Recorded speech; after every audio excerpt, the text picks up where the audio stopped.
150 days off per year. No emails. No quick syncs. No passive-aggressive Slack messages at 9 p.m. asking if you've had a chance to look at that thing.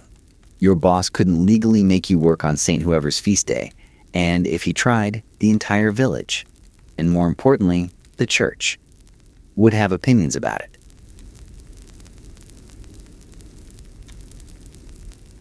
The medieval peasant, that supposedly wretched creature crawling through mud and ignorance, had more leisure time than you do. The person we've spent centuries pitying was statistically more likely to be napping on a Tuesday afternoon than you are.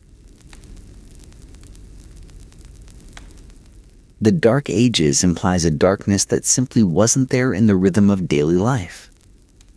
The medieval world was, in many ways, softer than the industrial one that replaced it. The fields sat empty on holy days. The ale flowed at harvest festivals. Church bells didn't ring you awake to work. They rang to tell you when to stop. Somewhere between the 14th century and now, someone stole your weekends. And it wasn't the feudal lord. Settle in.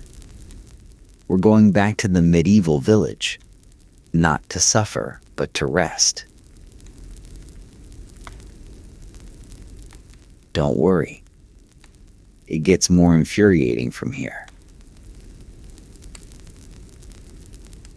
The medieval peasant worked hard. Agricultural labor before mechanization was brutal, physical, dangerous. You were outside in all weather, using tools that could maim you, entirely dependent on rain and sun and the absence of locusts. But pre-industrial work couldn't happen in the dark. No electricity meant no factory shifts at midnight.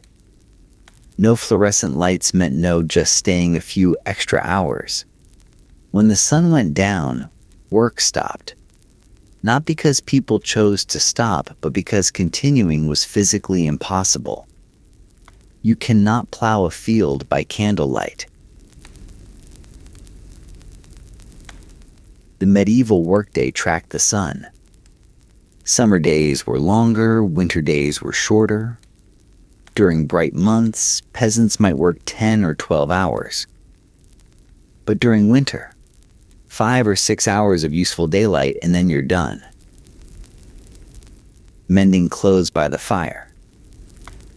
Simply existing in a way that modern productivity culture has trained us to feel guilty about.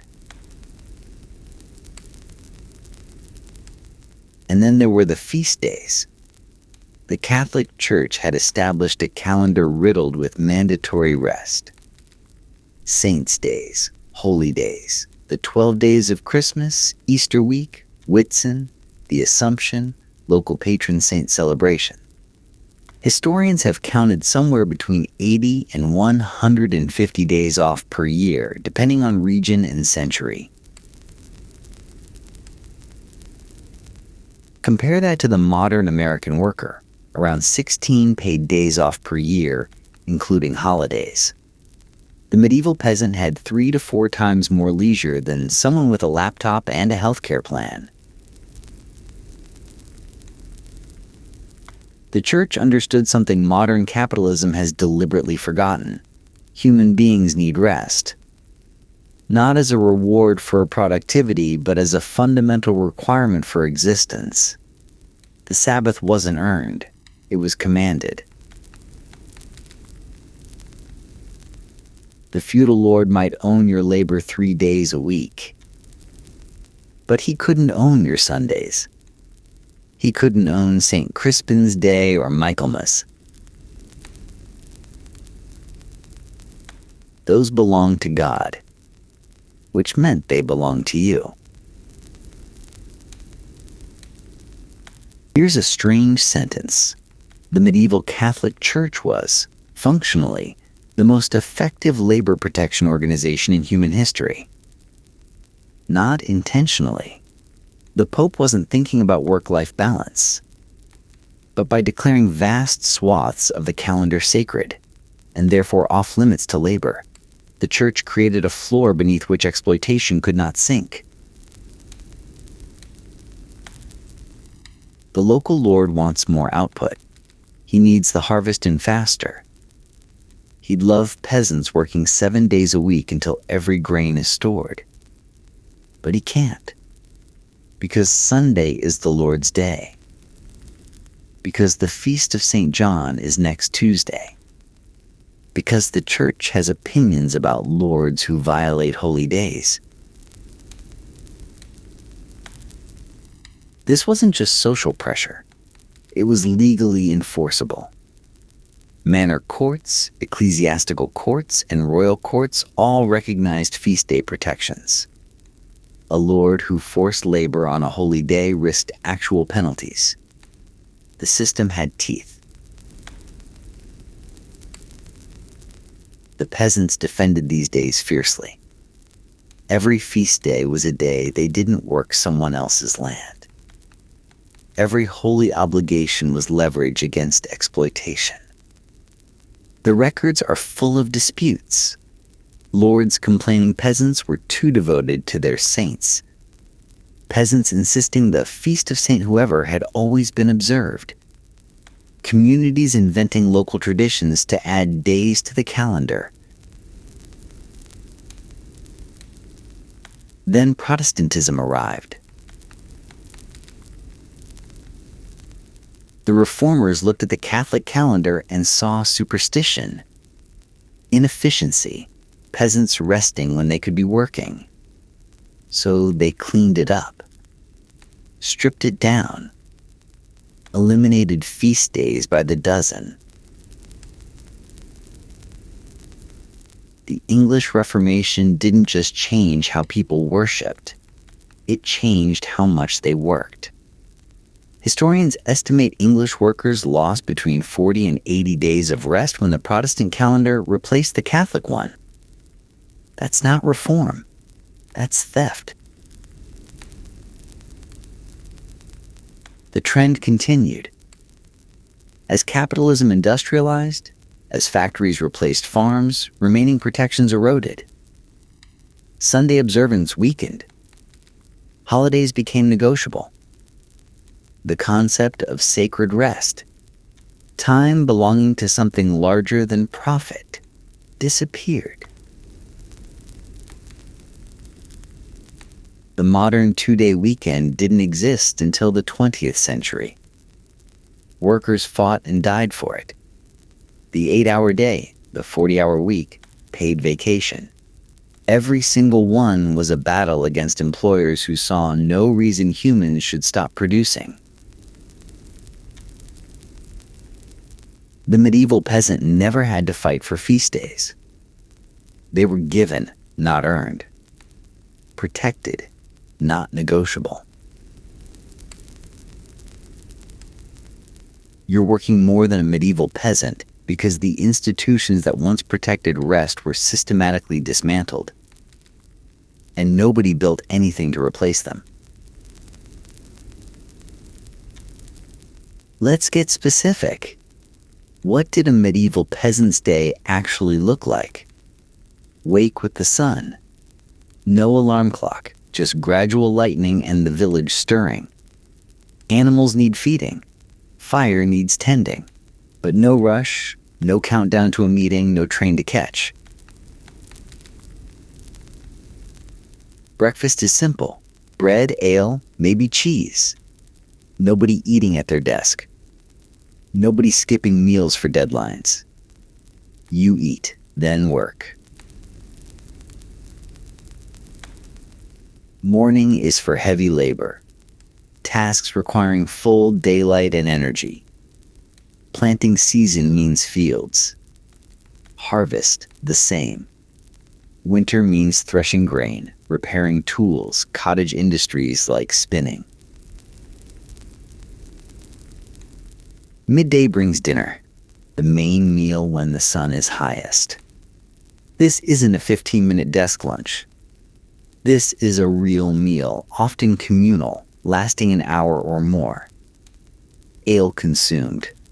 Stories told. Rest happens. Afternoon continues work at gentler pace. Hottest hour spent in shade. The body knows its limits. Evening arrives. Sun angles down. Work stops. Supper is lighter. And then, nothing. No second shift. No emails. No infinite scroll. The day ends. Now compare to the modern knowledge worker. Wake to alarm. Check phone before feet hit floor. Commute. Time belonging neither to you nor rest. Work 8, 9, 10 hours with breaks that aren't breaks because you're still reachable. Come home exhausted. Collapse before a screen. Feel guilty about not being productive. Sleep with phone charging beside pillow, ready to wake you if anything urgent happens. The medieval peasant worked hard, but stopped. When the sun set, the day ended. When feast days arrived, tools were put down. Boundaries were clear because they were enforced by forces larger than any individual. You have no such boundaries. Work follows you home in your pocket. Your boss can reach you at midnight, on vacation, on your wedding day. And we call this progress. The harvest was in. Fields finally empty. Grain stored. The Lord had taken his share, the church its tithe, and what remained was yours. To eat through winter, to trade, to celebrate. And celebrate they did. Harvest festivals were spectacular, days-long affairs that make modern company picnics look like performative gestures from a society that's forgotten how to rest. Bonfires, communal feasting, dancing in the village square, ale flowing, games and revelry lasting until everyone was exhausted or drunk. This wasn't optional fun. This wasn't team building. This was culturally mandated release for months of brutal work. The harvest festival existed because medieval society understood something we've forgotten. Human beings need joy. Not productivity, not efficiency, joy. The Lord often contributed food and drink, not from generosity but obligation. A Lord who failed to celebrate risked resentment, reduced cooperation, slow-burning hostility. The festival was social glue, economic investment, and pressure release combined. Church festivals operated similarly. Saints' days meant religious observance, but also markets, fairs, plays, gatherings. Christmas lasted 12 actual days of reduced work. Easter brought feasting and community. Now consider modern celebrations. Christmas compressed into a single day between shopping seasons. Thanksgiving a speed bump before Black Friday. Weekends colonized by errands, meal prep, laundry, emails you didn't answer during the week. When did you last celebrate something for multiple days without checking your phone? When did your community last gather for joy rather than commerce? When did rest last feel sacred rather than stolen? The medieval peasant knew something we've lost. Rest isn't a reward for productivity. Rest is the point. Work exists to enable rest, not the reverse. Harvest festivals weren't bonuses. They were the reason you endured the harvest. We inverted this. We work to earn rest, then feel guilty taking it.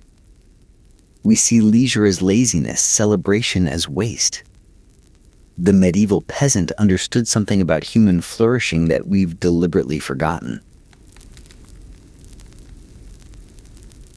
Let's talk about freedom, because here the comparison gets complicated. The medieval peasant was not free. Serfdom was real. Bondage to land was real. You couldn't leave, couldn't choose your profession. You owed labor to your lord. Nobody's arguing serfdom was good. But here's the uncomfortable question. What exactly did freedom replace it with? The peasant owed their lord roughly 3 days of labor per week. In exchange, they had rights. Access to common land for grazing, wood gathering, foraging. Rights to farm their own strips. Rights to the remaining days. The modern worker owes their employer 40 hours weekly, minimum. Often more. In exchange, wages used to pay rent, buy food, cover transportation. The math on whether this is better is genuinely unclear.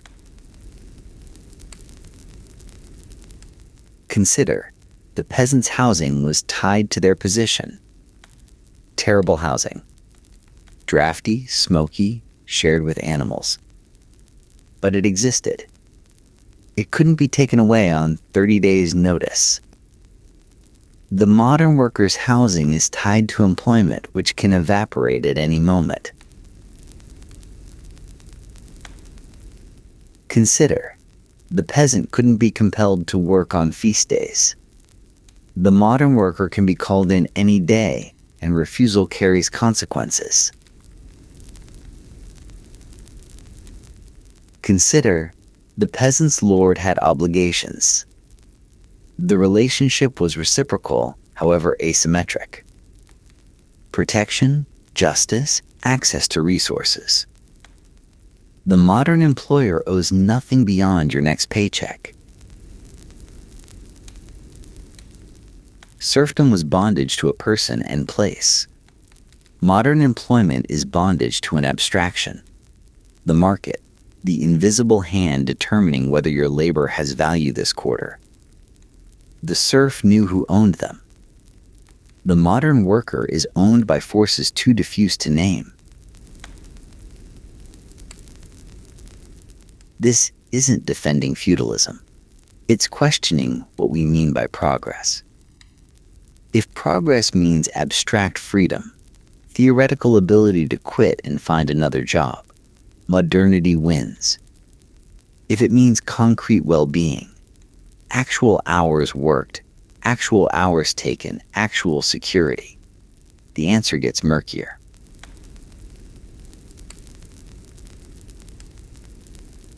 The medieval peasant worked less than you, had more guaranteed days off, had more secure housing than many modern workers, had community obligations that were also support structures. And we look back at them with pity. The industrialists who dismantled feudalism didn't do it to free peasants. They did it to free peasants from protections that limited exploitation. They wanted workers who could be moved, replaced, discarded. Labor without obligations. They got it. Here we are. Max Weber wrote about this. Something changed in how Western cultures thought about work, connected to religious transformation. In medieval Catholic worldview, work was penance, the curse of Adam. You worked because sin made it necessary, but work itself had no special virtue.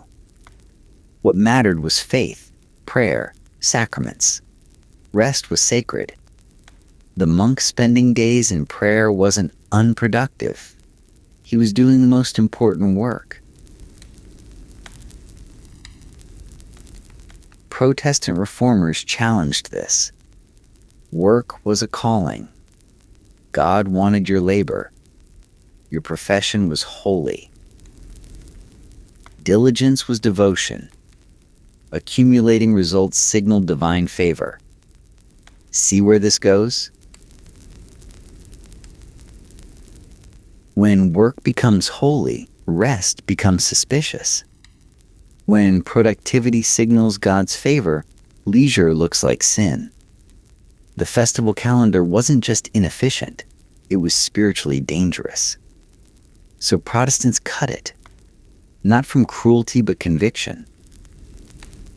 They believed they were helping people by replacing saints' days with productive labor. This attitude survived the theology. Long after most Westerners stopped believing God tracked work hours, the emotional structure remained. We feel guilty resting. We feel guilty busy. We call people hard workers as compliment and worry about being lazy as moral failing. The medieval peasant didn't feel guilty about feast days. Rest was commanded by God, enforced by church, built into the universe.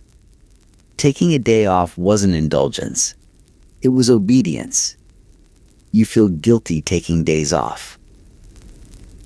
Check email on vacation. Apologize for leaving at 5 p.m. You've internalized a work ethic designed to maximize output and mistaken it for personal virtue. The Protestant work ethic was theological revolution that became economic tool.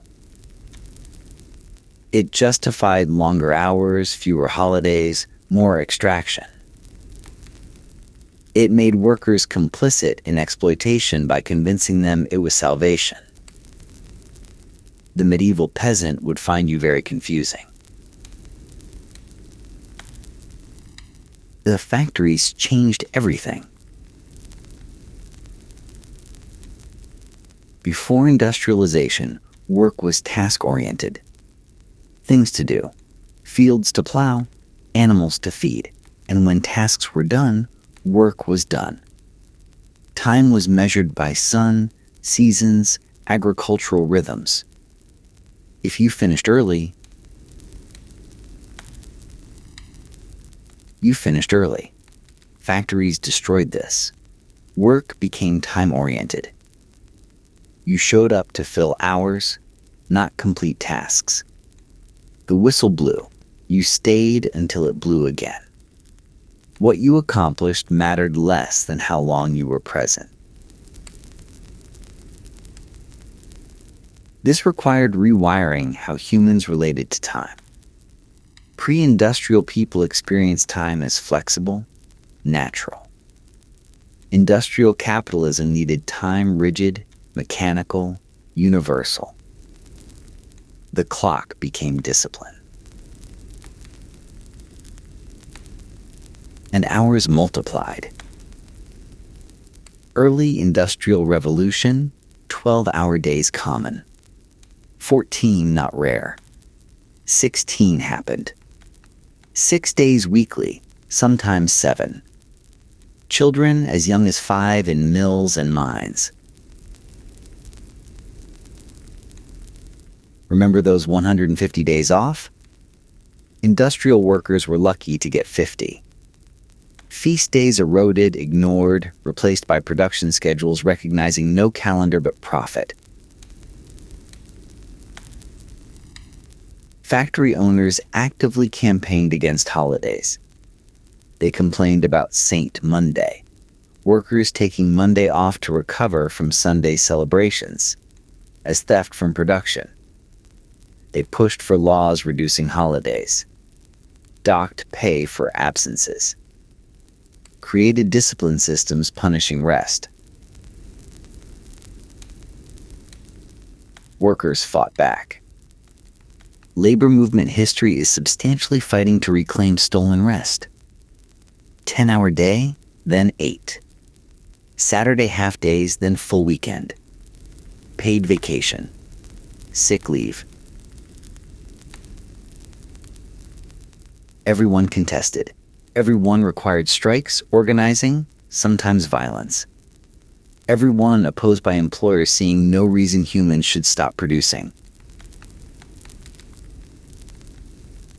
The darkest irony. After all those fights, the modern American worker still has fewer guaranteed days off than the medieval peasant. No federal right to paid vacation. No federal right to paid sick leave. No federal overtime limit. Labor movement victories amount to a floor medieval peasants would find insulting. The industrial reordering of time was so successful, we've forgotten what was taken. The uncomfortable summary. What did modernity take? Time. Hours claimed by work increased dramatically. Medieval workers had more days off, shorter winter days, no overtime. Modern workers are always on call, always reachable. Boundaries. Medieval world had hard limits. Sunset, feast days, seasons. Protecting rest from encroachment. Modern world dissolved every boundary. Work follows you home, intrudes on weekends, buzzes in your pocket. Community. Medieval festivals were communal, feast days shared. Work and rest rhythms synchronized. Everyone worked together, rested together, celebrated together. Modern workers rest alone on individualized schedules without shared recovery rituals. Sacredness. Medieval rest was holy. Protected by divine command, enforced by institutional power. Modern rest is optional, negotiable, vaguely embarrassing. We've secularized ourselves out of the framework that protected weekends. Reciprocity. Feudal relationships were exploitative but mutual. Lords owed peasants protection, justice, resources. Modern employment is theoretically voluntary, but practically coercive, obligations flowing one direction. None of this means return to feudalism. Medieval world was brutal in ways we've transcended. Life expectancy short, violence common. Rights non-existent. But progress isn't linear. We gained and lost. Gains celebrated constantly. Freedom, choice, opportunity. Losses buried, forgotten, suppressed. You work more than medieval ancestors. Rest less. Have fewer days truly your own. And you've been told to call this progress. Medieval church bells weren't just timekeepers. They were boundaries. They marked prayer hours, feast day beginnings, labor's end. When bells rang, time shifted. Village transformed from workplace to something else. We don't have bells anymore. Or we have too many. Notifications, alarms, alerts, infinite pinging demanding attention. But none ring for rest. None announce feast days. None tell you to stop. Medieval system was built on limits. Modern system built on their absence. We're trained to see absence as freedom, opportunity, glorious possibility. But possibility for what? Freedom to work more. Opportunity to be always available. Glorious open field of burnout and the sense you're never doing enough. Peasants had fewer choices. Couldn't become anything they wanted, reinvent themselves, optimize personal brands. But couldn't be asked to answer emails at midnight. Couldn't be expected productive during pandemic. Couldn't be told their worth depended on output. Somewhere in yourself that modernity hasn't colonized, you remember what rest feels like. Not exhausted collapse after brutal weeks, but genuine cessation. Festival lasting days. Afternoon belonging to no one. Time truly yours. Medieval peasants had that. Not perfectly, but really. We traded it for conveniences become obligations, freedoms become cages. Something was stolen from you. Something older than capitalism, older than industrialization, older than the work ethic teaching guilt for doing nothing. The theft was so successful you don't know what's missing. 150 days off. No emails. Fields sitting empty because some saint demanded it.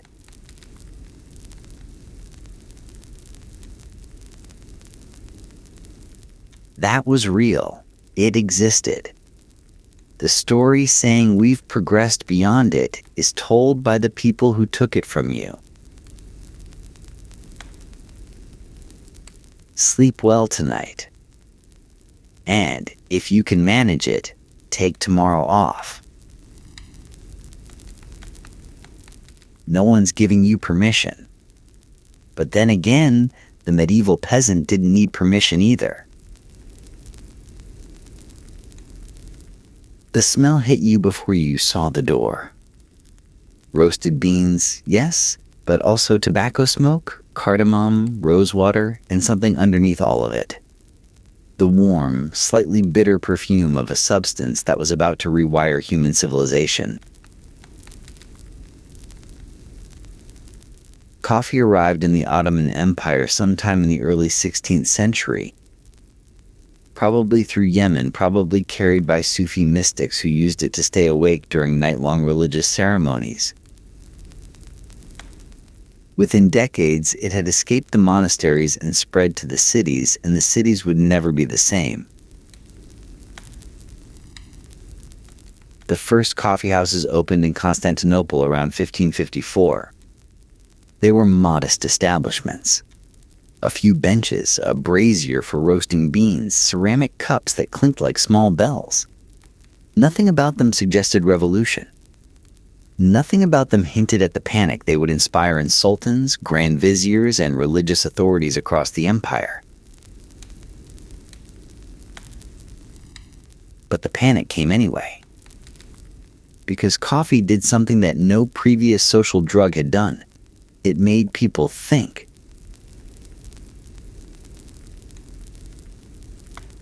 Alcohol had been around forever, of course. Wine, beer, fermented everything.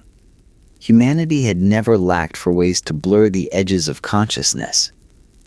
But alcohol made people slow, sloppy, compliant. A drunk man might start a fight, but he wouldn't start a movement. He might sing seditious songs, but he'd forget them by morning. Coffee was different. Coffee sharpened. Coffee clarified. Coffee took the fuzzy, half-formed thoughts that drifted through tired minds and crystallized them into something dangerous. Ideas. The coffeehouses became laboratories of conversation. Men gathered not to drink themselves into oblivion, but to talk themselves into awareness. They discussed poetry, philosophy, politics, religion. They debated the decisions of the Sultan. They questioned the pronouncements of the ulema. They wondered, out loud, in public, whether things might be different. This was new. This was terrifying. The authorities recognized almost immediately that something had shifted in the social fabric, that these humble establishments with their bitter drinks and their endless chatter represented a threat unlike any they had faced before. The coffeehouses were where information traveled faster than the state could control it. Where rumors became analysis, became criticism, became potentially action. Where men from different classes sat together as equals, their status dissolved in steam and conversation. Where the hierarchy that held the empire together began, ever so slightly, to crack. A new drug had arrived. And it made people dangerous. Step inside a 16th century Ottoman coffeehouse and you enter a space designed, whether intentionally or not, for conspiracy. The room is dim. Oil lamps and candles provide just enough light to see faces, but not enough to be seen clearly from outside. The windows, if there are windows, are small and high. The doorway is narrow. From the street, the interior is invisible, a pocket of shadow in the bright chaos of the city.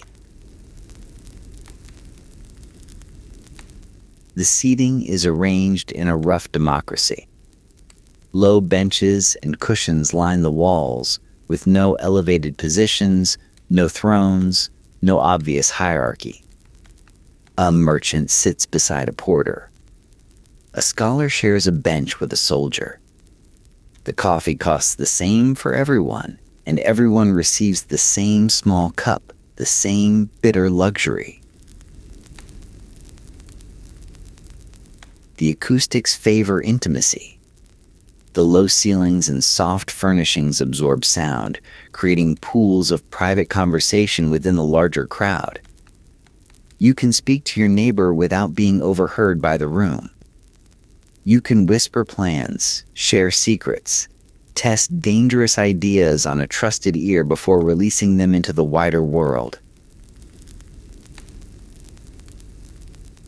And the ritual itself encourages lingering. Coffee is served in small doses, sipped slowly, refilled repeatedly. Unlike a tavern, where the goal is often rapid intoxication and departure, the coffeehouse invites you to stay. Hours pass. Conversations deepen. Relationships form. The coffeehouses became, in effect, the social media of their age. Not because of any technology, but because of the structure they provided for human connection. They were platforms, physical platforms, where information could spread, where networks could form, where ideas could be tested and refined and amplified. And like social media centuries later, they terrified the people in power. The sultans understood, even if they couldn't articulate it in modern terms, that these spaces represented a new kind of public sphere. A place where public opinion could form outside the control of the state. Where legitimacy could be questioned. Where alternative narratives could take root. The architecture was innocent. Just rooms, just benches, just cups of dark liquid. But what happened inside those rooms was anything but innocent. The entertainment was constant and varied. Poetry recitations that doubled as political commentary. Storytellers who embedded critiques of the powerful in tales of ancient kings. Musicians whose songs carried messages beneath their melodies. Shadow puppet shows, karagez and hesavat, that mocked officials, satirized the clergy, questioned the wisdom of decisions made in distant palaces. None of this was explicitly seditious. The poets claimed to be speaking of historical figures. The storytellers insisted their kings were fictional. The puppeteers hid behind the thin defense of comedy. But everyone understood. The coffeehouse audience was sophisticated, trained to read between lines, to hear what wasn't being said. And then there was the conversation itself. The coffeehouses attracted the literate and the curious. Teachers, clerks, minor officials, educated merchants. These were men who read newspapers when newspapers began to appear, who discussed the latest books from the empire's printing presses, who debated interpretations of law and scripture with the confidence of people who had done the reading. The discussions could be fierce. Witnesses describe arguments that lasted hours, debates that drew crowds, intellectual combat that left participants exhausted and exhilarated. Topics ranged from the theological to the practical. Was the Sultan's latest decree justified by Islamic law? Was the Grand Vizier competent? Why had the last military campaign failed? Who was to blame?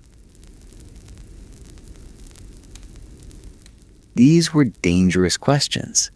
In other contexts, in the court, in the mosque, in official spaces, asking them could get you killed. But the coffeehouse existed in a strange zone of tolerance. The informality of the setting, the presence of so many witnesses, the lack of clear hierarchy. All of this created a kind of protection.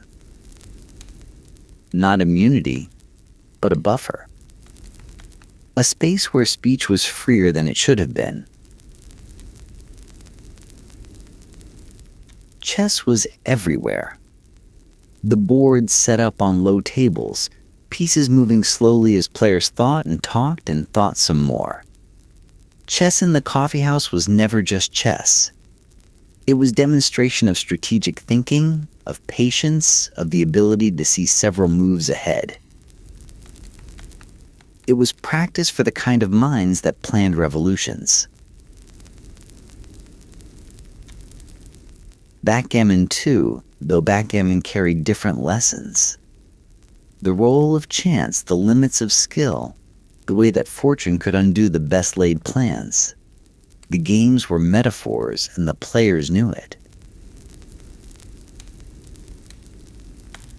The authorities tried, repeatedly, to regulate what happened in these spaces. They banned political discussion, unenforced. They prohibited certain games, ignored. They sent spies to monitor conversations. The spies were identified and fed false information. The coffeehouses had developed their own immune systems, their own methods of self-protection. And through it all, the coffee kept flowing. Cup after cup, conversation after conversation, night after night. Ideas spreading like caffeine through the bloodstream of the empire. Sultan Murad IV was 17 years old when he took the throne, and he had opinions about coffee. Actually, that's not quite right. He had opinions about coffeehouses. Those dens of sedition where his enemies gathered, where his decisions were criticized, where the respect due to his office dissolved in tobacco smoke and bitter liquid. The coffee itself was almost incidental. What Murad hated was what coffee enabled. In 1633, he banned coffeehouses entirely. Not regulated, not restricted, banned. The establishments were to be closed, the equipment destroyed, the proprietors punished. Anyone caught operating a coffee house or serving coffee in public faced severe consequences. The enforcement was brutal. Murad was not a subtle ruler. He reportedly prowled the streets of Constantinople in disguise. Personally executing violators of his various prohibitions, he also banned tobacco and alcohol, because apparently he hated all forms of pleasure. The stories may be exaggerated, but the fear was real. Coffee houses closed. Coffee went underground. But it didn't go away. The ban lasted until Murad's death in 1640, and even during those 7 years, enforcement was inconsistent. The demand for coffee was too strong, the network of suppliers and sellers too extensive, the habit too deeply embedded in Ottoman social life. People drank coffee at home in private gatherings, in establishments that called themselves something other than coffee houses while serving exactly the same function.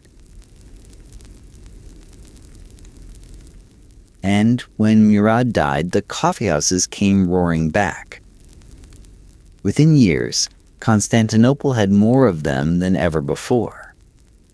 The attempt at prohibition had failed. Not just failed, but backfired, demonstrating to everyone that the state's power had limits, that popular demand could outlast official disapproval. This pattern repeated across the Ottoman world. In 1656, Grand Vizier Köprülü Mehmed Pasha closed the coffeehouses again, blaming them for a fire that had devastated the city. The closure lasted a few years. The coffeehouses returned. In the 1680s, another crackdown. Another failure. The establishments had become too essential to urban life, too integrated into the economy, too popular to suppress. The religious authorities had their own objections. Some scholars argued that coffee was an intoxicant, forbidden by Islamic law like wine. Others claimed that the roasting process rendered the beans haram. Legal opinions flew back and forth, with prestigious muftis taking opposing sides. But the religious objections never quite stuck either. Coffee was too useful for Sufi rituals, too embedded in the scholarly tradition, too obviously different from the stupefying effects of alcohol. The Prophet had never mentioned coffee. How could it be forbidden? The legal consensus eventually settled in coffee's favor, though the debates continued for generations.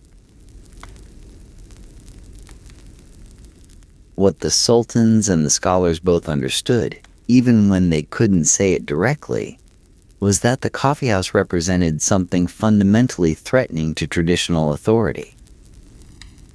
It was a space where hierarchy flattened, where information flowed horizontally rather than vertically, where legitimacy was debated rather than assumed. They kept trying to close them. They kept failing. And every failure taught the same lesson. Some genies can't be put back in their bottles. Running a coffeehouse was, surprisingly, good business. The margins on coffee itself were modest. Beans had to be imported.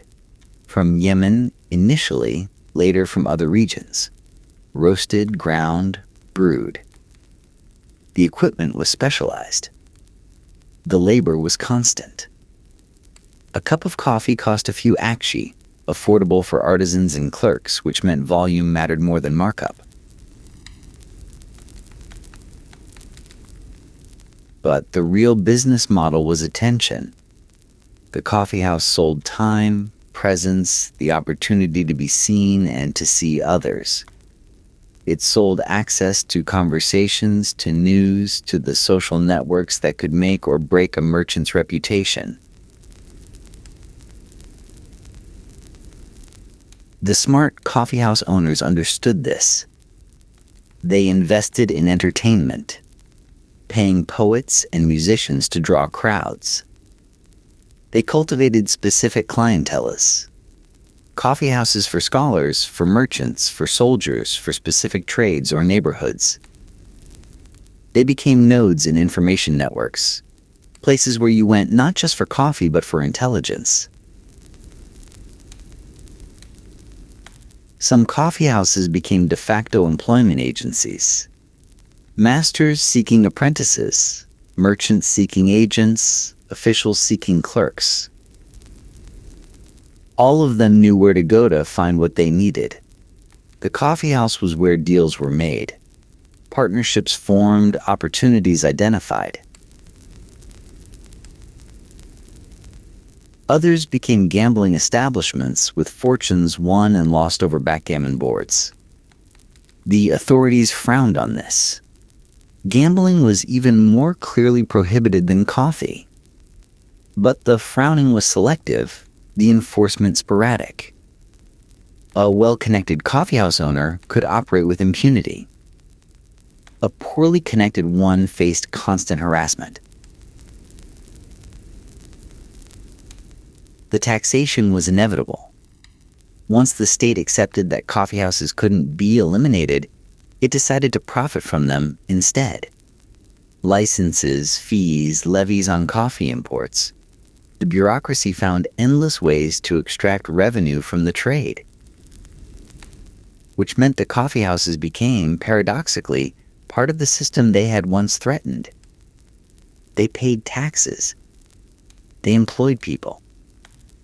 They contributed to the urban economy in ways the authorities couldn't ignore. This is how subversion becomes infrastructure. The dangerous innovation of one generation becomes the taxable institution of the next. The coffeehouses that sultans had tried to destroy became sources of state revenue that sultans came to depend upon. The conversation continued. The criticism continued. The ideas kept spreading. But now they spread through licensed, taxed, regulated establishments that had made their peace with power. The coffeehouses came alive after dark. During the day, they served a practical function. A place to conduct business, to rest between errands, to escape the chaos of the streets. The daytime crowd was purposeful, transactional. Men came for specific reasons and left when those reasons were satisfied. But at night, the purpose changed. The lamps were lit. The musicians began to play. The poets took their positions. And the coffeehouses transformed from places of business into places of being. Spaces where time itself seemed to slow, where the goal was not accomplishment but experience. The night crowd was different, younger, often. Less hurried, more interested in pleasure than profit. They came to hear stories, to watch the shadow plays, to listen to poetry that would never be written down. They came to argue about philosophy, to debate the merits of different poets, to demonstrate their wit in verbal combat with rivals. The atmosphere was thick with smoke. Tobacco had arrived in the Ottoman world around the same time as coffee, and the two substances had become inseparable companions. The narghile, the water pipe, bubbled in corners. Cigarettes glowed like fireflies. The air itself became a medium, visible and fragrant. The conversations grew more dangerous after midnight. The cautious went home. The bold remained. The wine that was officially prohibited sometimes made appearances, passed in coffee cups, its presence an open secret. The discussions turned to topics that daylight made impossible. And always, the informers were present. The state never stopped trying to monitor what happened in these spaces. Spies nursed their cups, memorized conversations, reported to their handlers. Everyone knew they were there.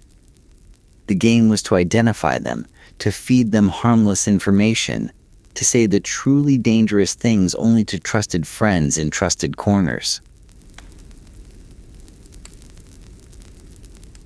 The coffeehouses developed their own codes, their own signals, their own ways of distinguishing insiders from outsiders.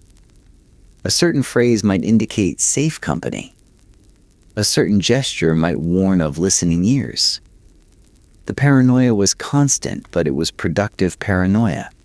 It kept people sharp, kept them thinking about who could be trusted and why. The religious scholars stayed away from the night coffeehouses, mostly. They had their own establishments, their own hours, their own codes of behavior. But the separation wasn't absolute. Even the pious needed caffeine, needed conversation, needed the stimulation that only these spaces could provide.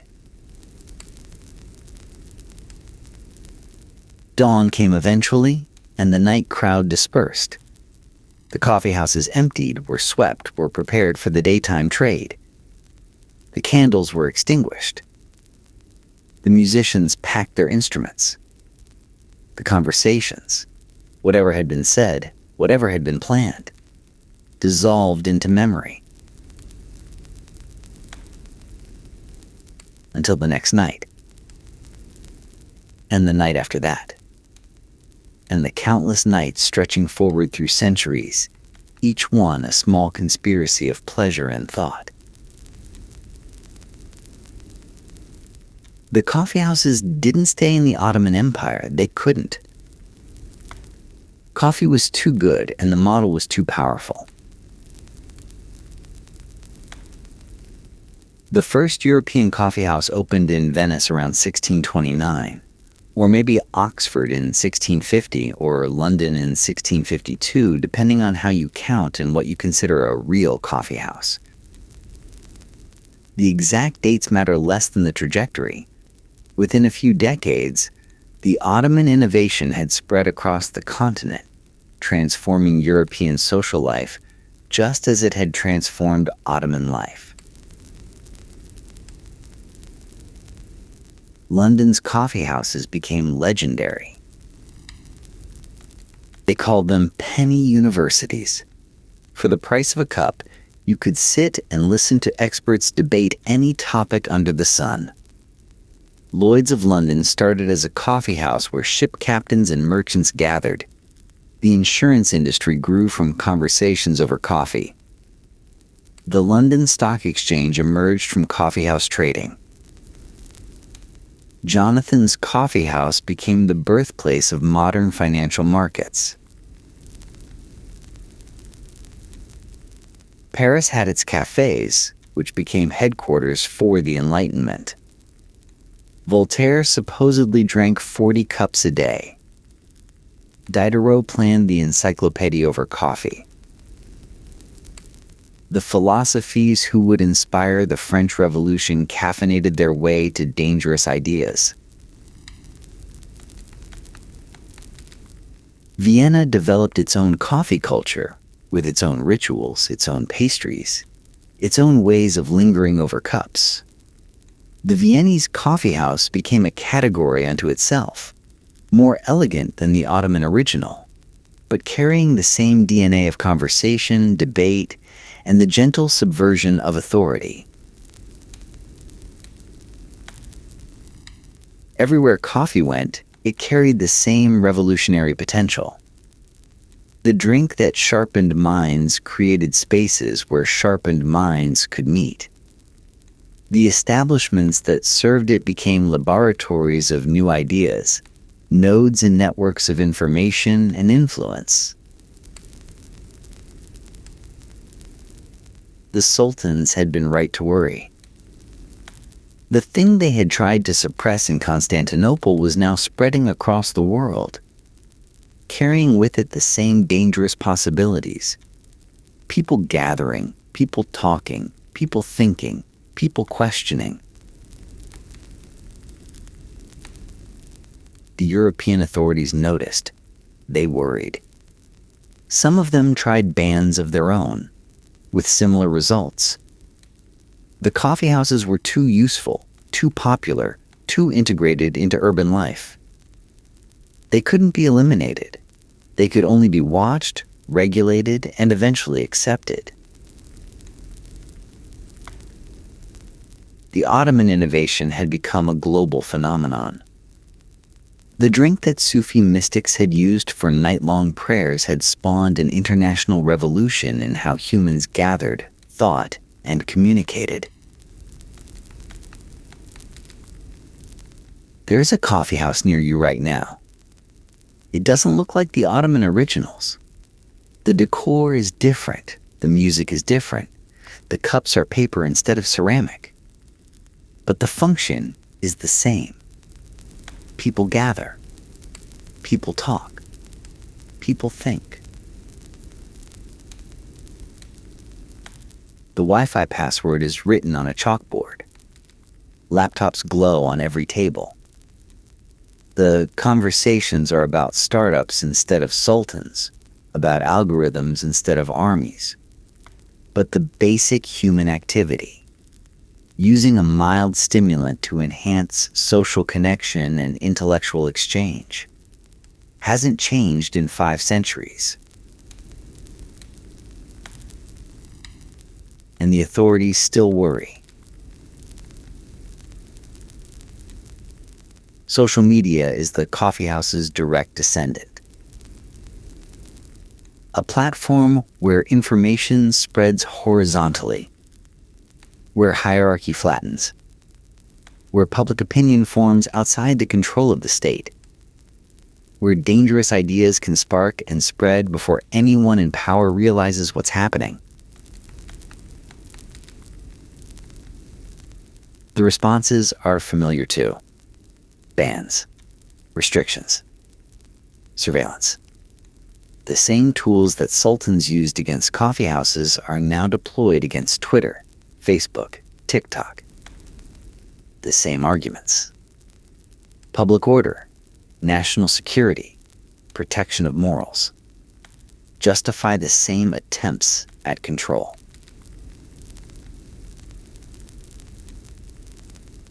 And the same pattern emerges. The bans fail, or they succeed temporarily before the pressure of demand forces reversal.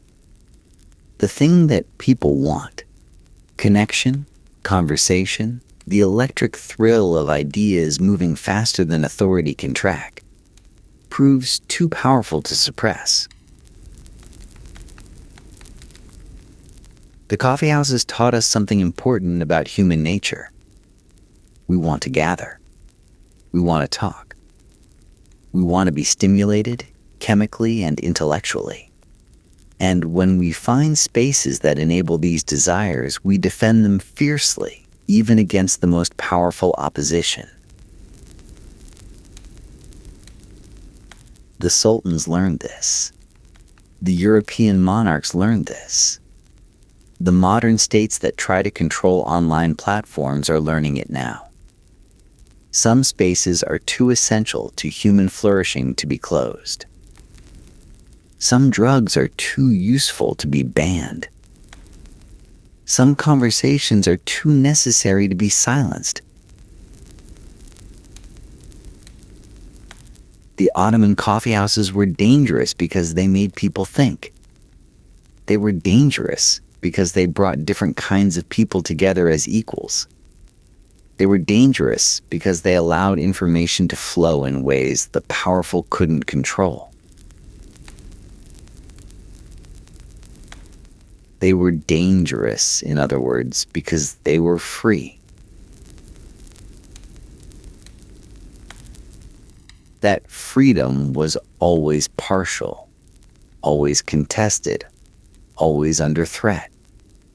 The coffee houses existed in negotiation with power, not in opposition to it. They paid their taxes, tolerated their informers, made their compromises. But within those constraints, something genuine happened. People connected. Ideas spread. The world changed.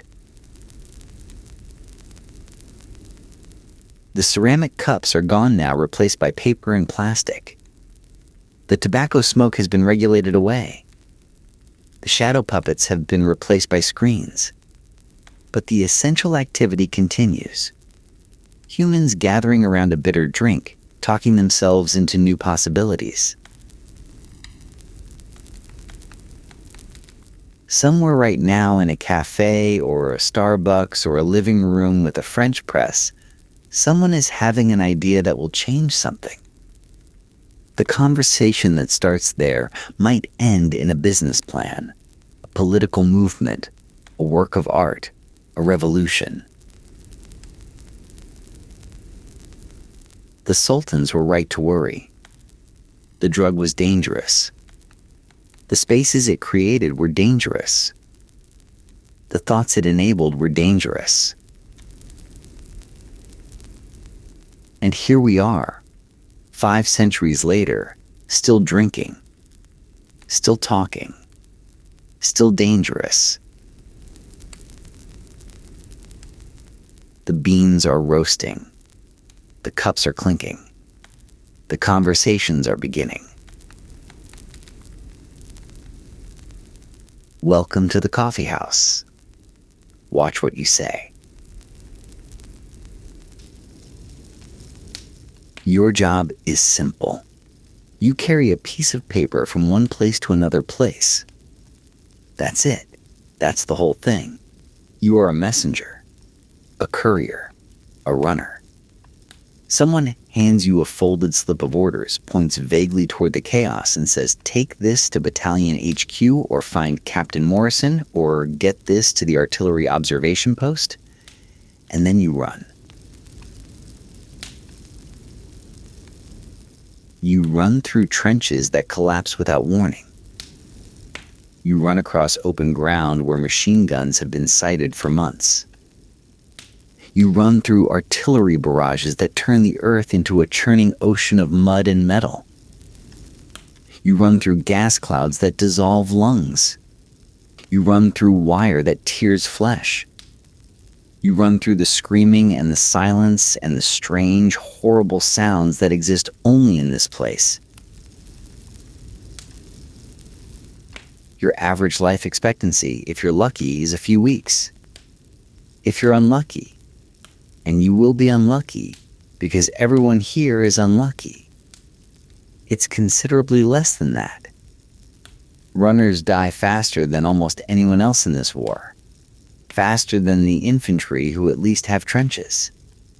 Faster than the machine gunners who at least have fixed positions. Faster than almost everyone except the men who go over the top first.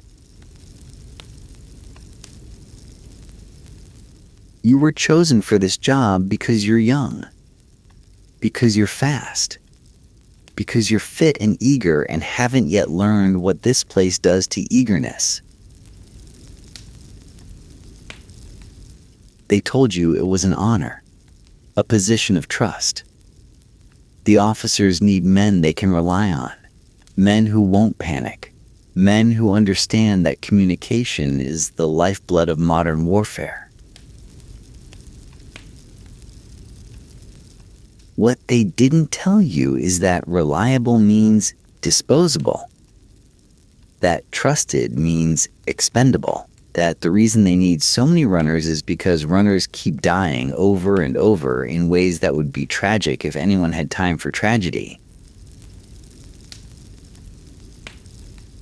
You're holding a piece of paper. The mud is already soaking through your boots. Let's see how long you last. The trench is not what you imagined. Before you came here, you pictured something almost cozy. Earthen walls, duckboards underfoot, Soldiers huddled together sharing cigarettes and stories. The recruitment posters suggested adventure.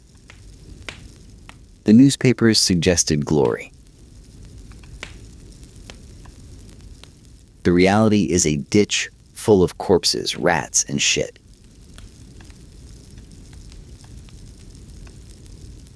You're standing in approximately 8 inches of water. It's been raining for 3 days. Not unusual for Flanders, where the water table sits just below the surface and the shell craters fill like bowls. The duck boards that were supposed to keep your feet dry sank into the mud weeks ago. Now they're obstacles, things to trip over in the dark. The walls are reinforced with wooden frames and sandbags, but the shelling has collapsed whole sections. You can see where men tried to dig out their buried comrades and gave up. You can see the hands still reaching from the walls. The smell hits you in layers. First, the mud itself. Not clean earth, but something rotten, saturated with death and chemicals and human waste. Then the bodies, because there are always bodies here, too dangerous to retrieve, too numerous to bury properly. Then the latrines, which overflow constantly, mixing with the standing water. Then the gas, faint traces still lingering in low places, waiting for you to breathe too deeply. You will live in this trench. You will sleep in this trench, curled against the fire step, wrapped in a greatcoat that's never dry. You will eat in this trench, brushing rats away from your biscuits. You will wait here, between runs, for the next message that needs carrying. The other runners eye you with something between sympathy and distance. They've learned not to make friends.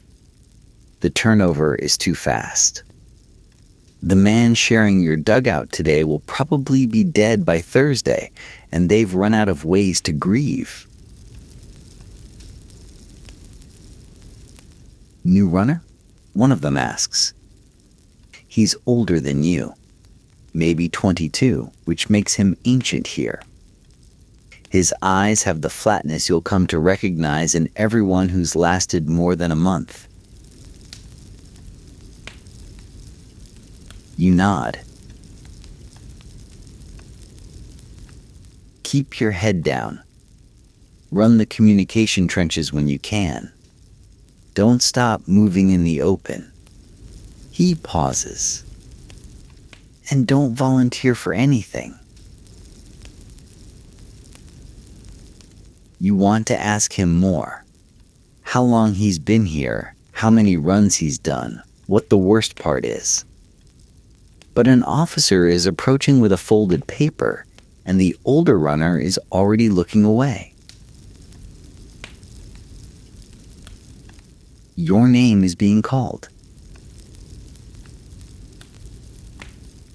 Time to earn your keep.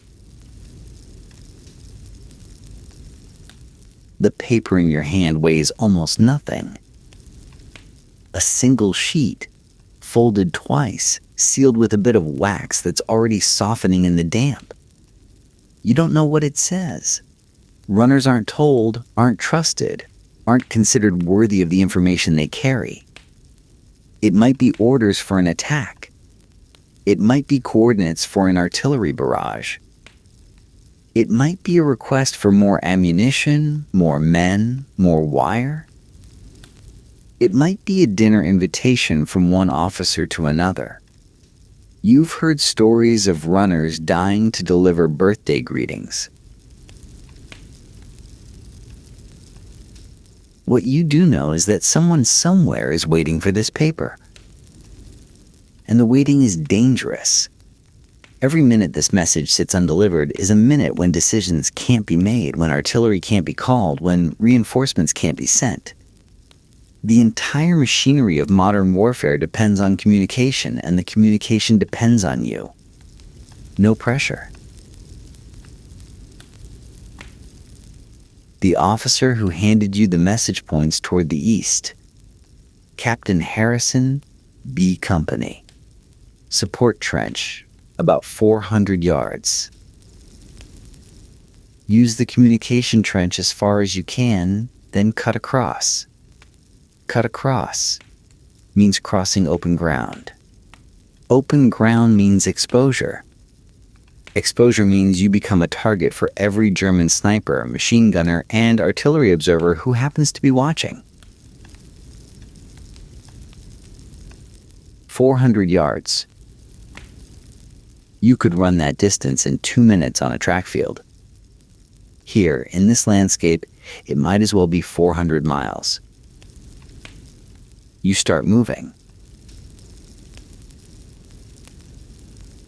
The communication trench is a narrow channel connecting the front line to the support lines behind it.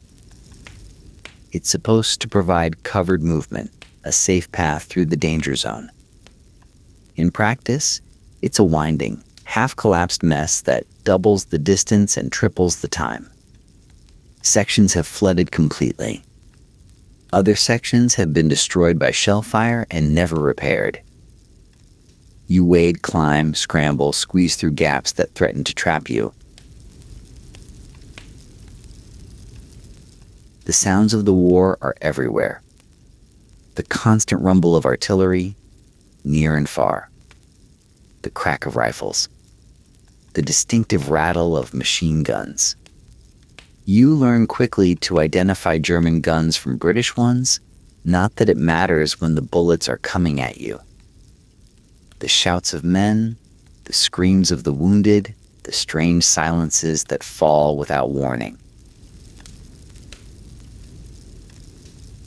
You're still in the trench. You haven't reached the open ground yet. That's the easy part. The communication trench ends at a collapsed section that nobody's bothered to repair. Ahead of you is about 100 yards of open ground. Shell-cratered, wire-strewn, dotted with debris that might be equipment or might be bodies. On the other side, you can see the support trench where Captain Harrison is supposedly waiting. 100 yards. You've been told to run it. You've been told not to stop. You take a breath, shallow, because deep breaths invite the lingering gas into your lungs, and you go. The first thing you notice is how loud your own footsteps are. The squelch of mud, the splash of puddles, the ragged sound of your breathing. In the trench, these sounds disappeared into the ambient chaos. Out here, in the open, you feel like you're announcing yourself to every German within a mile. The second thing you notice is the texture of the ground. It's not flat. It's not even consistently solid. You're running on a landscape that's been churned by months of shelling. A moonscape of craters and ridges where every step might land on firm earth or might sink knee-deep into mud. You stumble, recover, stumble again. The third thing you notice is that someone is shooting at you. The bullets make a sound you'll never forget. A crack, a whine, a buzz that passes somewhere near your head. You don't know how near. You can't tell where they're coming from. You just know that the air around you has become hostile, that the space you're moving through wants you dead. You run faster. This isn't the running you did in training, controlled and efficient. This is animal panic, legs pumping, arms flailing, body lurching toward cover with no thought except not here, not now, not yet. A shell lands somewhere behind you. The explosion hits your back like a physical hand, shoving you forward. filling your ears with a sound that's less a noise than a pressure. Dirt and debris rain down. You don't stop. You can't stop. Stopping means dying. The support trench appears ahead, a dark line in the mud. You see heads turning toward you, soldiers watching another runner make the sprint they've all made or will make. None of them reach out to help. There's nothing they can do. You half jump, half fall into the trench, landing on the duckboards with a crash that sends pain shooting through your knees. You're gasping, shaking, covered in mud and someone else's blood. You don't know whose. You don't want to know. Captain Harrison? You manage. A soldier points down the trench. 50 yards that way? Dugout on the left. 50 more yards. Underground this time, at least. You push yourself up, legs trembling, and start walking. The message is still in your hand. The paper is soaked, the wax seal broken, but the writing inside is probably still legible. You've completed your first run. Time elapsed, maybe 8 minutes. Distance covered, maybe 500 yards, counting the winding communication trench. You'll do this again in an hour. And again after that. And again, until the war ends or you do. The smart money is on you. You smell it before you see it. A faint sweetness, almost floral, drifting on the wind. The soldiers around you are already reaching for their masks, pulling the rubber and canvas contraptions over their faces, transforming themselves into something inhuman. You fumble with your own mask. You've practiced this. Everyone has practiced this. But practice doesn't capture the panic of doing it for real. With that sweetness growing stronger, with the knowledge that every second the mask isn't on is a second the gas is entering your lungs. The mask goes on. The world shrinks to 2 cloudy eyepieces and the sound of your own breathing, amplified and claustrophobic. The rubber seals against your face, trapping sweat, making your skin itch in ways you can't scratch. And then you're told to run. A message. Of course, a message. The Germans are using the gas as cover for an attack, and the officers need to coordinate a response, and the telephone lines are cut.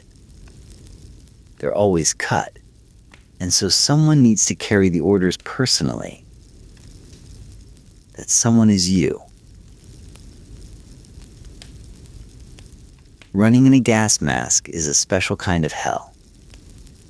The eyepieces fog immediately, reducing your vision to smeared shapes and shadows. The filter makes every breath a labor, like sucking air through a wet cloth. The mask itself bounces and shifts, threatening to break its seal, threatening to let the gas in. You run anyway. You run through the yellow-green fog that's settled into the trenches, through air that looks thick and wrong, through a landscape that's become even more alien than before. The soldiers you pass are motionless, pressed against the trench walls, waiting for the gas to disperse. Only you are moving. The mask is working. You think it's working, but your lungs are burning anyway. From exertion, from fear, from the knowledge that one tear in the rubber, one gap in the seal, One clogged filter, and you'll be drowning in your own fluids within hours. You've seen what gas does. Everyone's seen it. The men who breathed it in, coughing up pieces of their lungs, skin blistered, eyes swollen shut. The ones who survived. If you can call it survival. Never quite recovered. They cough for the rest of their lives, which aren't long. The message reaches its destination. You don't remember the run, not really. It's become a blur of fog and fear and the desperate rhythm of your own breathing. But you're alive. The mask held. The gas passed. You pull the mask off and vomit immediately, your body rejecting the experience even as your mind tries to process it. A sergeant pats your shoulder without sympathy. First gas run, you nod, wiping your mouth. Gets easier. He pauses. No, that's a lie. It doesn't. You just stop caring. You'll have to put the mask on again. You'll have to run through gas again. The Germans use it constantly now. Chlorine, phosgene, mustard. And every time the wind shifts, the masks come out. You're starting to understand what the older runner meant about not volunteering. Darkness doesn't mean safety here. It means a different kind of danger. You're sent out at 2 a.m. carrying orders for a trench raid. The officers want surprise, so the message can't be sent by signal lamp or flare. It has to be carried by hand through the dark. The night in the trenches is never truly dark.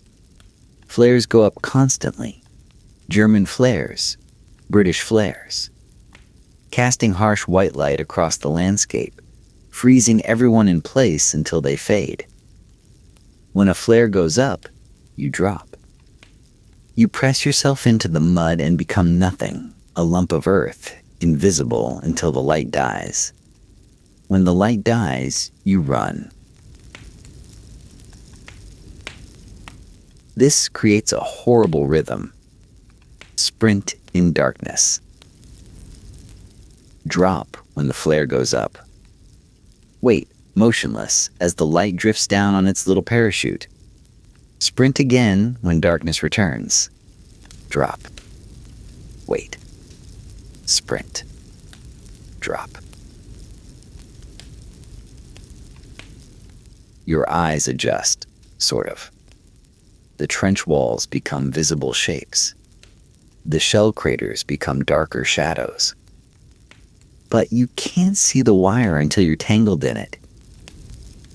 Can't see the bodies until you're stepping on them. Can't see the edges of flooded sections until you're waist deep in water. The Germans send up a flare, and you drop into a crater that turns out to contain a corpse. You're lying on top of a dead man, face inches from what remains of his face. And you can't move because the light is still burning, still exposing everything, still making you a target if you so much as twitch. The flare fades. You scramble out, gagging, and keep running. The night sounds are different from day sounds. The artillery is quieter. Even the guns need rest. But the rifle fire continues. Random shots from nervous sentries, and the machine guns wake up whenever movement is suspected. You hear men talking in German, somewhere close, voices carrying across the dead ground. You hear your own heartbeat absurdly loud. The message reaches the raiding party. They're blackening their faces with burnt cork, checking their weapons, preparing to crawl through the wire and kill Germans in their sleep. You want no part of this. Your job is done. But the return journey is still ahead. And the return is always worse, because now you're tired, because now your guard is down, because now you've started to believe you might actually survive. A flare goes up. You drop too slowly. Fatigue, carelessness, it doesn't matter. And something cracks past your head. A sniper, waiting for exactly this moment, waiting for the runner who's gotten sloppy. You press yourself into the mud and don't move until the light fades. Then you crawl, not run, all the way back to your trench. Crawling takes longer.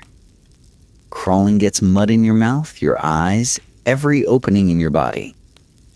But crawling keeps you alive. You make it back as dawn is breaking. Another run completed. Another night survived. You're assigned another message before you've stopped shaking. The barbed wire wasn't supposed to catch you. You were running along a path that dozens of runners had used before, a route considered relatively safe, at least by the standards of this place. But a shell landed nearby during your run, and the explosion threw wire across the path, and you were moving too fast to stop, and now you're tangled. The barbs dig into your legs, your arms, your face. The more you struggle, the deeper they go. You're caught like an animal in a trap, bleeding from a dozen small wounds, unable to move forward or backward. And you're exposed. You're in the open, visible, caught in wire like a target in a carnival game.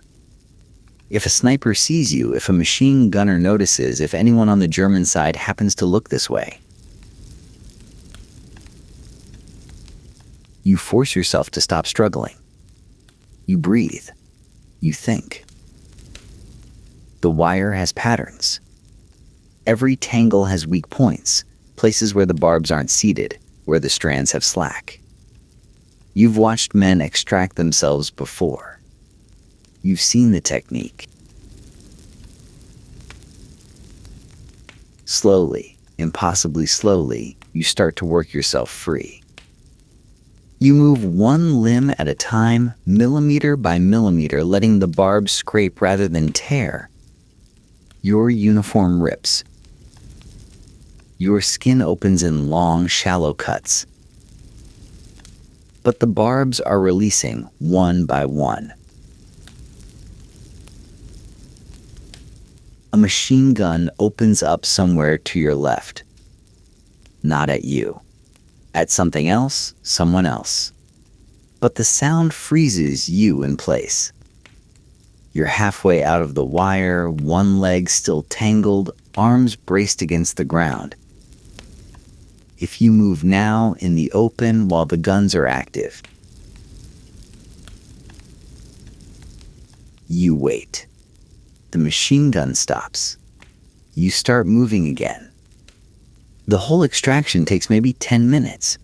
It feels like hours. When you're finally free, you're covered in blood. Your own blood from dozens of cuts. And the message in your pocket is probably ruined. You deliver it anyway. The officer doesn't comment on your appearance. Runners often arrive bloodied, and questions are pointless. He reads the message, nods, sends you back. The return route avoids the wire. You know the detour now. You'll remember it. Every runner builds a mental map of dangers.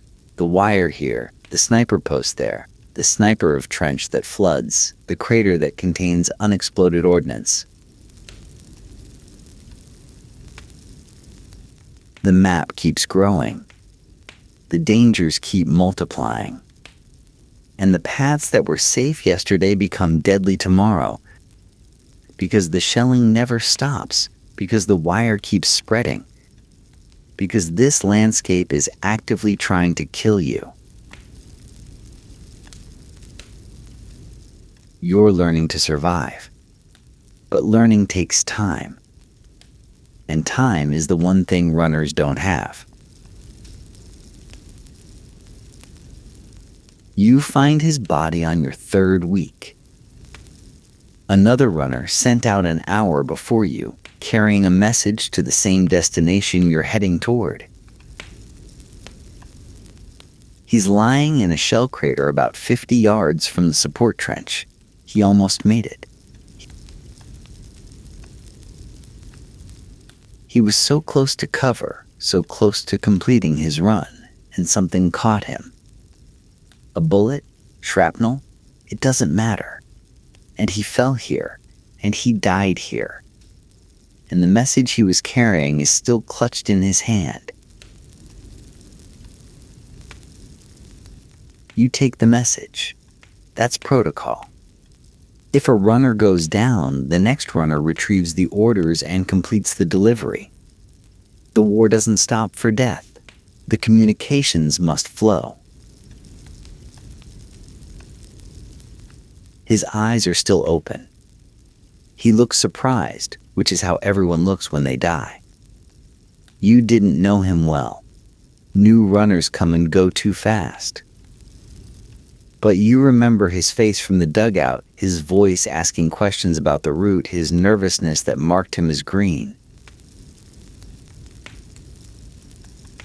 3 weeks. He lasted 3 weeks. You're at 3 weeks now. The odds say your time is coming too. The officers don't track runner casualties the way they track infantry losses. Runners are attached to headquarters units, not combat companies, so their deaths get lost in the paperwork. But if you listen to the other runners, the survivors, the ones who've made it past the first month, they estimate the average at somewhere between 2 and 4 weeks. 2 to 4 weeks. That's your life expectancy. That's how long the army expects you to last before a bullet or a shell or the gas or the wire or simple exhaustion catches up with you. And yet the work must be done. The messages must be carried. So they keep sending runners out, and the runners keep dying, and new runners keep arriving to replace them. An endless supply of young men, chosen for being fast and fit, burning through like ammunition. You complete the delivery. You report the death of the other runner. A formality handled with a nod and a note scribbled in a ledger. No ceremony. No pause. The war is too busy for mourning. On your way back, you pass the crater where his body lies. Someone will retrieve it eventually if the shelling doesn't bury it first. For now, he's just another feature of the landscape, another obstacle to root around. You wonder if anyone will pause when it's your body in that crater. You wonder if the next runner will take the message from your hand and deliver it without looking at your face. You already know the answer. The runners don't talk about the dead. Talking about the dead means acknowledging that you're next. It means thinking about the odds, doing the math, realizing that the supply of luck is finite and you've been spending yours recklessly. Better not to think. Better to run. The next message is already waiting when you get back. The officer hands it to you without meeting your eyes. Same destination. Fast as you can. You're already moving. You're always moving. The moment you stop, you have to think. And thinking here is fatal. You don't know it's your last run when it starts. None of them do. The message is urgent. They're always urgent. And you're sent out in the middle of a barrage. Shells are falling everywhere. The ground shaking, the air filled with the shriek of incoming rounds and the thunder of impacts. Running through a barrage is suicide, but staying put is also suicide, and at least running gives you the illusion of agency. You've learned the rhythm. You've learned to listen for the whistle that announces incoming fire, to dive for cover before the explosion hits, to pick yourself up and keep moving before the next round arrives. It's not skill. Skill implies control, and there's no control here. It's luck. Pure, stupid luck. The luck holds for the first 200 yards. You dodge, drop, sprint, dodge again. The shells fall around you, but not on you. Close enough to knock you down, but not close enough to tear you apart. You're bleeding from your ears. The concussions have done something to your hearing. But you're alive, you're moving, you're almost there. The luck runs out 50 yards from your destination. You don't hear the shell that gets you. Maybe your ears are too damaged. Maybe it came in on a flat trajectory, too fast to whistle. All you know is that one moment you're running, and the next moment you're on your back, staring at a sky that's brown with smoke, and something is wrong with your legs. You look down. You shouldn't look down. Everyone says don't look down, but you do it anyway. The legs are still there. That's something. But they're wrong. Bent at angles that legs don't bend. Dark with blood that's soaking into the mud. You try to move them and nothing happens. The connection between brain and limb has been severed somewhere. The message is still in your hand. That's all you can think about. The message needs to be delivered. The message is important. If you can crawl, if you can drag yourself those last 50 yards, you start crawling. It's agony. Every movement sends fire through what remains of your nervous system.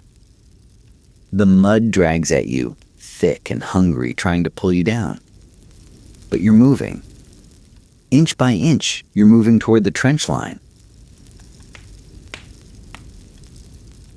Someone sees you. A soldier, looking over the parapet, spots the runner dragging himself across the open ground. Shouts go up. Hands reach out. They pull you into the trench. They take the message from your fingers. Someone is wrapping bandages around your legs. Someone is calling for stretcher bearers.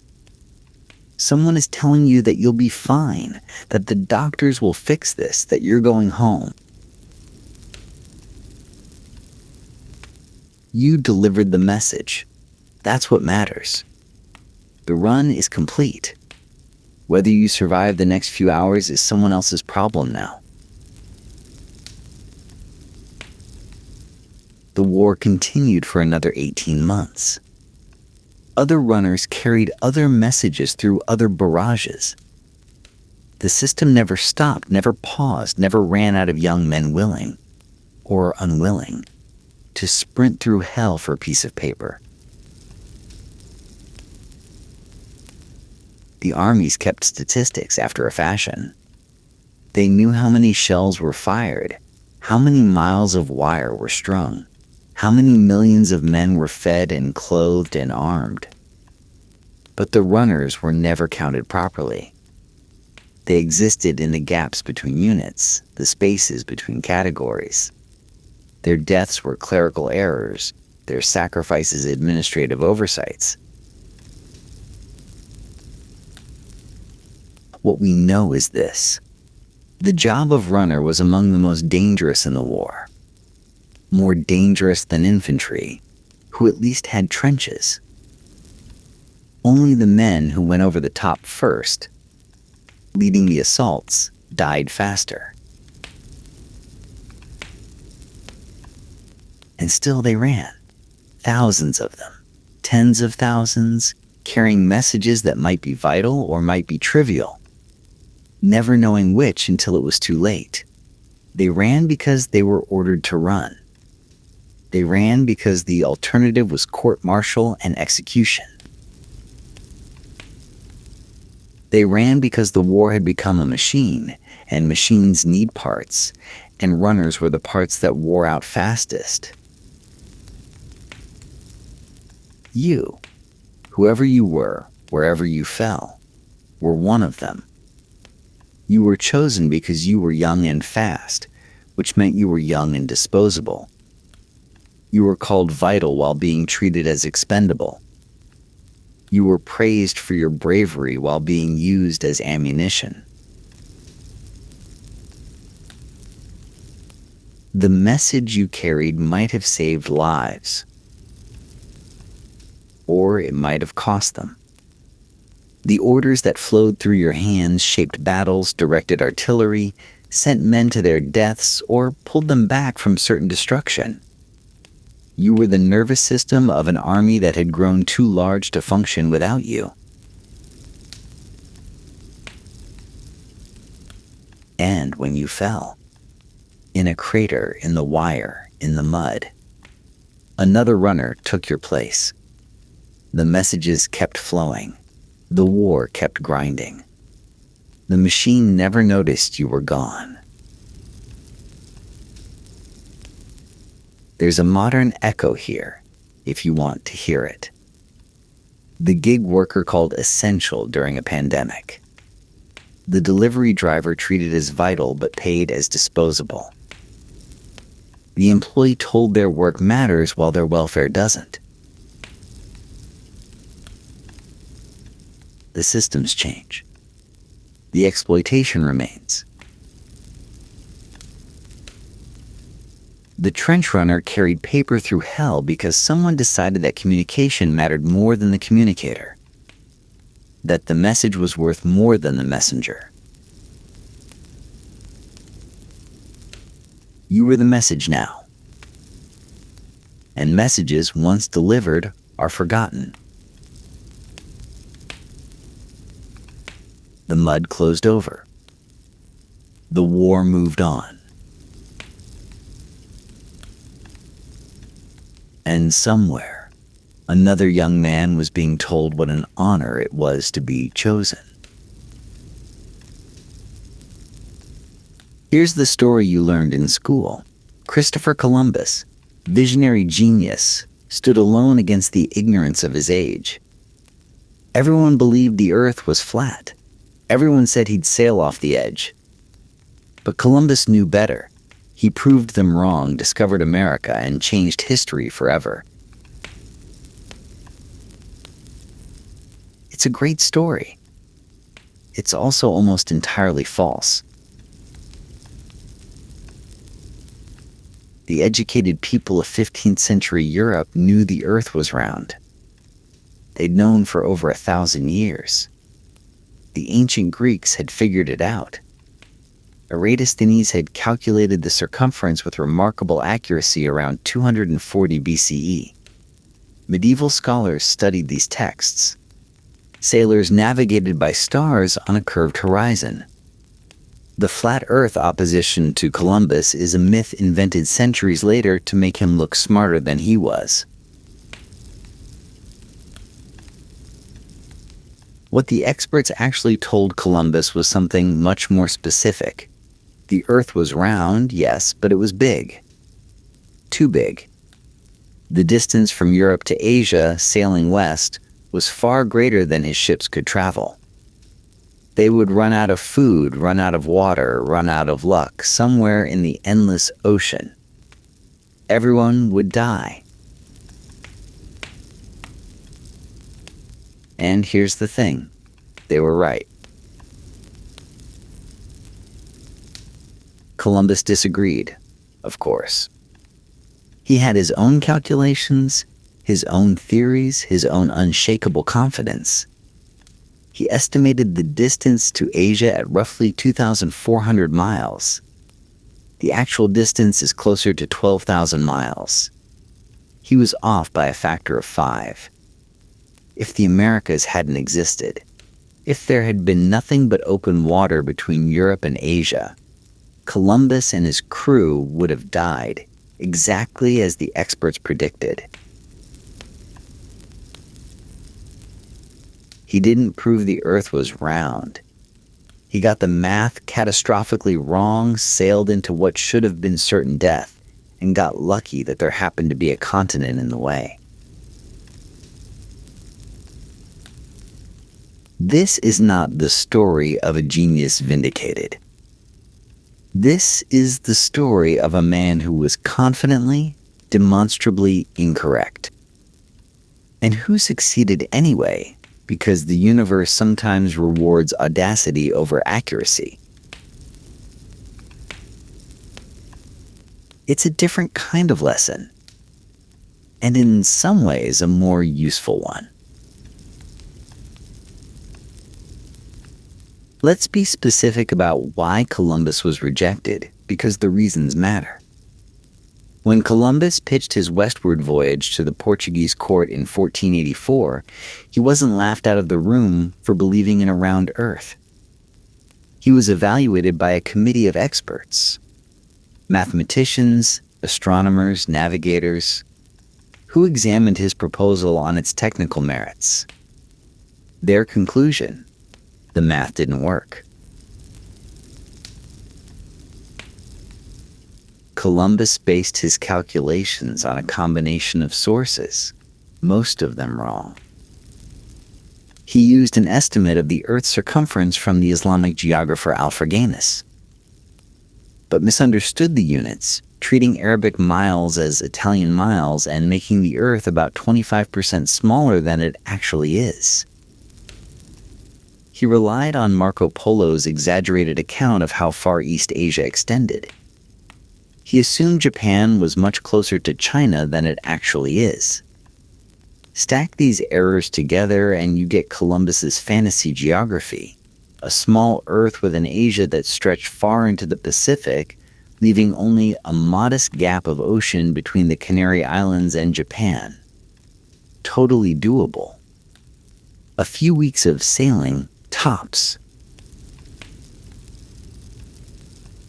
The Portuguese experts knew better. They had access to better sources. They had practical experience with long ocean voyages. They ran their own calculations and concluded that the westward distance to Asia was at least 3 times what Columbus claimed, and probably more. Their advice to the king was unanimous. Don't fund this expedition. It's mathematically impossible. The ships will never make it. Columbus went to Spain. The Spanish court convened its own committee.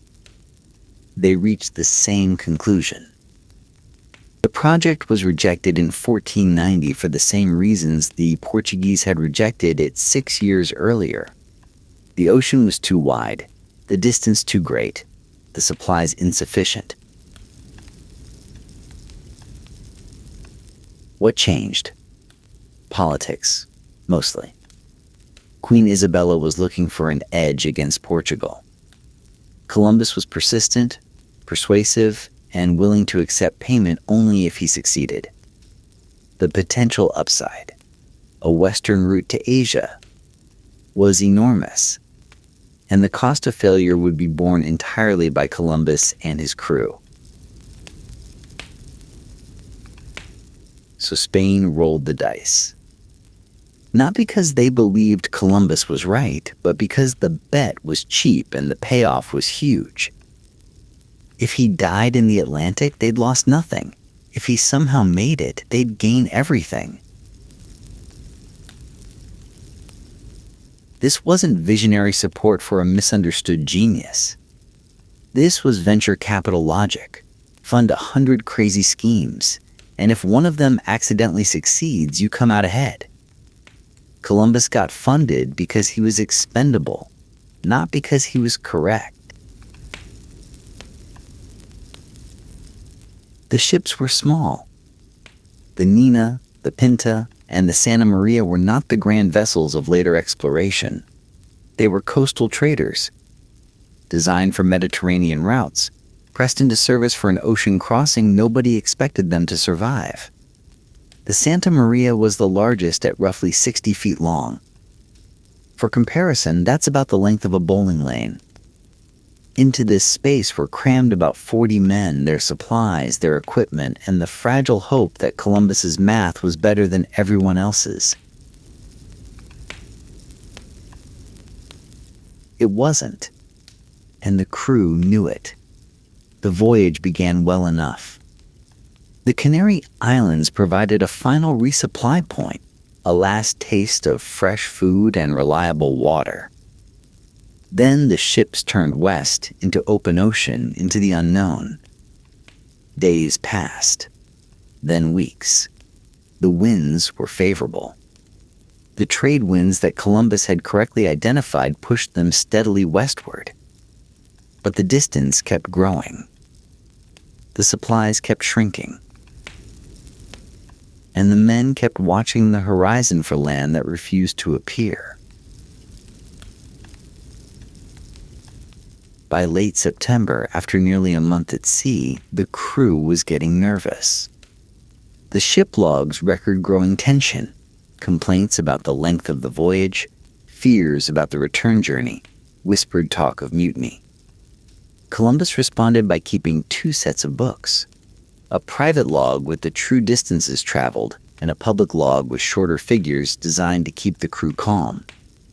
He was lying to them. He was lying because he knew they were right to be afraid. His own calculations said they should have reached Asia by now.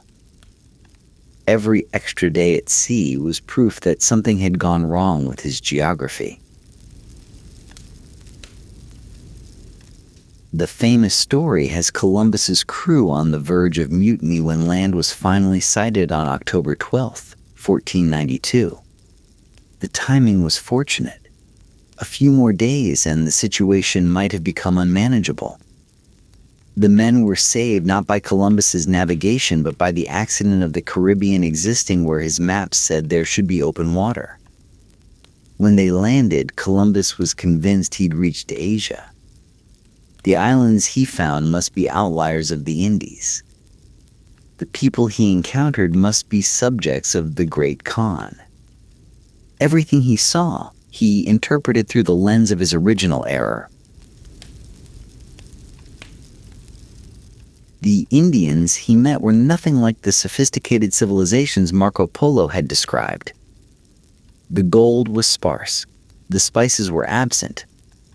None of the geography matched the accounts of Asia. But Columbus refused to update his beliefs. He died in 1506 still insisting he'd found a western route to the Orient. He never knew he'd stumbled onto 2 continents that shouldn't have been there. He never understood that his success was an accident. The story he told himself, visionary explorer, triumphant navigator, was pure fiction constructed to explain a result he couldn't have achieved through skill.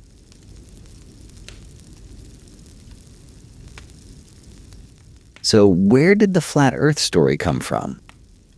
If everyone in 1492 knew the Earth was round, why do we believe Columbus proved otherwise? The answer involves a 19th century author named Washington Irving. Irving, best known for Rip Van Winkle and The Legend of Sleepy Hollow, published a biography of Columbus in 1828. It was enormously popular and almost completely unreliable. Irving was a storyteller, not a historian, and he wanted drama. The actual history, a man with bad math getting lucky, wasn't dramatic enough. So Irving invented a scene. In his version, Columbus faces a council of ignorant churchmen who believe the earth is flat and denounce his voyage as heresy. Columbus stands alone, the voice of reason against medieval superstition. The brave explorer versus the stupid establishment. It was fiction. Irving made it up. But the story was so compelling that it became accepted as fact. Within decades, the Columbus proved the earth was round narrative had entered American textbooks, American mythology, American identity. Why did this fake story succeed? Because it served useful purposes. In the 19th century, there was a cultural project underway to position science against religion, progress against tradition, modernity against the medieval past. The flat earth myth fit perfectly. It made the Middle Ages look stupid. It made the church look like an obstacle to knowledge. It made Columbus into a proto-scientist, a rationalist hero fighting against faith-based ignorance. None of this was true, but truth wasn't the point. The myth did ideological work. It told Americans a story they wanted to believe. That progress comes from brave individuals defying ignorant authorities, that the New World was discovered by enlightenment rather than error. The real story is messier and less flattering. Columbus wasn't more rational than his critics. He was less rational.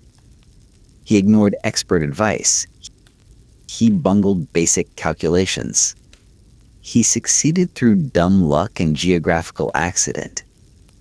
The establishment wasn't wrong about the science. They were wrong only in not anticipating the existence of the Americas, which nobody could have predicted. But lucky idiot stumbles onto continent doesn't make for a good founding myth. Visionary genius proves the experts wrong does. So that's the story we tell. Here's what Columbus actually had going for him: absolute, unshakable, reality-defying confidence. He was wrong about the size of the earth. He was wrong about the distance to Asia. He was wrong about where he landed and what he found. But he never doubted himself for a moment. He argued with experts who knew more than he did. He dismissed evidence that contradicted his theories. He interpreted every setback as confirmation that he was on the right track. This is not a compliment. Columbus's confidence wasn't based on superior knowledge or deeper insight. It was based on an inability, or unwillingness, to update his beliefs in response to evidence. When the math said he was wrong, he found different math. When the geography didn't match his expectations, he reinterpreted the geography. When he failed to find the gold and spices of Asia, he insisted they were just over the next horizon. This is a personality type we recognize today. The founder who ignores market research. the CEO who dismisses expert advice, the politician who creates their own reality through sheer force of assertion, confidence as a substitute for competence, certainty as a replacement for accuracy. Sometimes it works. That's the terrible lesson of Columbus. Sometimes you can be completely, demonstrably wrong and succeed anyway. Sometimes the universe rewards stubbornness over wisdom. Sometimes failing upward is a viable strategy. But for every Columbus who stumbles onto a continent, there are hundreds of equally confident, equally wrong explorers who sail off into oblivion. We don't remember their names because they didn't get lucky. The survivorship bias is extreme. We celebrate the confident idiots who succeeded and forget the confident idiots who died. Columbus's legacy isn't just the discovery of the Americas. It's the template for a certain kind of masculine success. Ignore the experts. Trust your gut. Never admit doubt. Push forward regardless of evidence. The world will rearrange itself to accommodate your certainty. It's a seductive story. It's also a dangerous one. For every situation where bold confidence pays off, there are dozens where careful analysis would have worked better. The experts Columbus ignored were right about almost everything. If he'd listened to them, he would have stayed home, which, given the actual distances involved, would have been the correct decision. He got lucky. That's it. That's the whole story. A man with bad math and good luck changed the world. The Taino people who greeted Columbus on that October morning had no idea what was about to happen to them. From their perspective, some very lost strangers had arrived in strange boats, wearing strange clothes, speaking a strange language. The strangers seemed confused. They kept asking about gold and the Great Khan, neither of which made any sense. They were clearly not from anywhere nearby. But they didn't seem immediately threatening. Columbus, in his journal, described the Taino as gentle, generous, and naive. He noted how easily they could be conquered. He speculated about their potential as slaves. Within pages of recording his first peaceful encounter, he was already planning exploitation. This is the part of the Columbus story that the mythology tends to skip. The discovery wasn't just geographical. It was the opening of a catastrophe. Within 50 years of Columbus's landing, the Taino population had collapsed by over 90%. Disease, slavery, violence, and displacement killed hundreds of thousands of people who had been living peacefully in the Caribbean for centuries. Columbus himself was a brutal governor. His administration of Hispaniola was so violent, so corrupt, so catastrophic that he was eventually arrested and sent back to Spain in chains. Even by the standards of his time, not notably humanitarian standards, he was considered excessive. None of this diminishes the historical significance of 1492, the Columbian Exchange.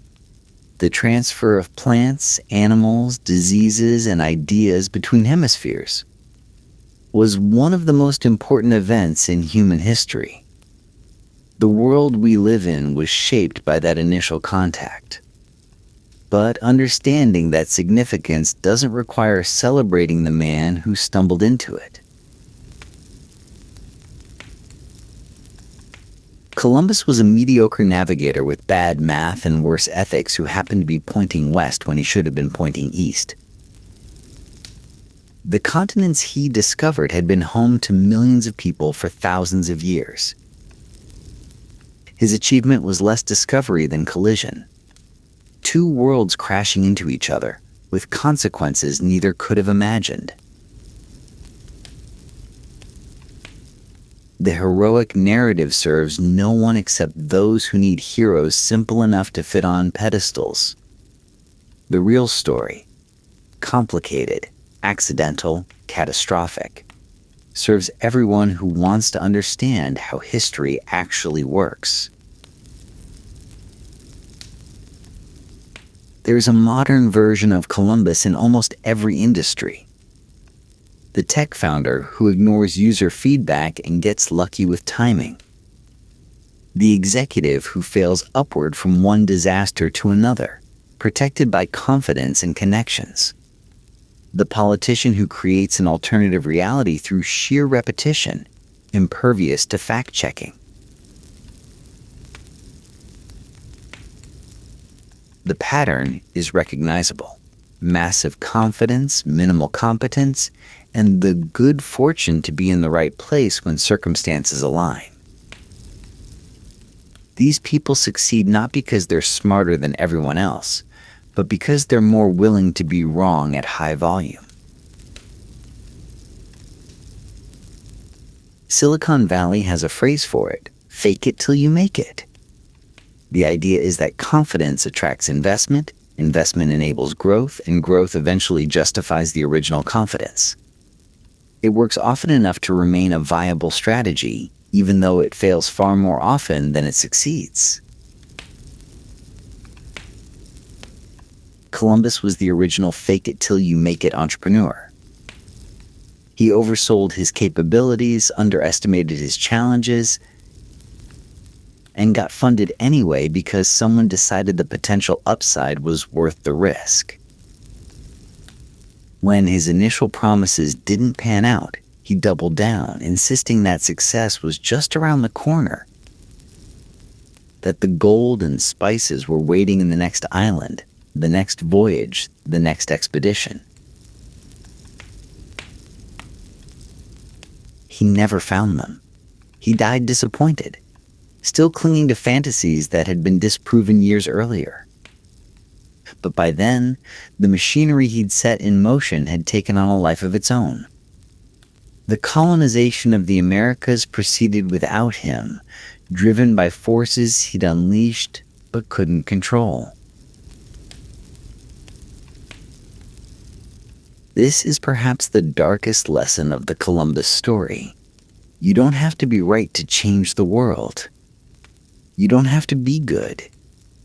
You don't have to understand what you're doing or care about the consequences.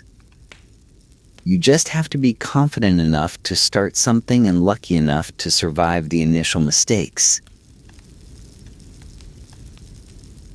The experts Columbus ignored were more knowledgeable, more careful, more correct. They would have made better decisions. But they didn't have his pathological certainty, his willingness to bet everything on a hunch, his immunity to doubt. History doesn't reward accuracy. It rewards impact. And impact often comes from people too confident to know they should fail. Every October, the debate resurfaces. Columbus Day or Indigenous Peoples Day, celebration or mourning, hero or villain. The framing misses the point. Columbus wasn't a hero or a villain. He was a person, flawed and lucky and consequential. The mythology that turned him into a symbol of discovery and progress was always false. The counter-mythology that makes him solely responsible for colonialism's horrors is equally incomplete. What's useful about the Columbus story isn't the moral judgment. It's the pattern recognition. We still celebrate confidence over competence. We still fund ventures based on charisma rather than analysis. We still tell stories about brave individuals defying ignorant establishments, even when the establishments were right. We still confuse luck with genius, success with virtue, impact with wisdom. Columbus matters not because he was exceptional, but because he was typical. A certain kind of man, with a certain kind of certainty, stumbling into a certain kind of success. The pattern repeats across centuries, across industries, across contexts. Understanding Columbus means understanding something persistent about how power works and how history gets made.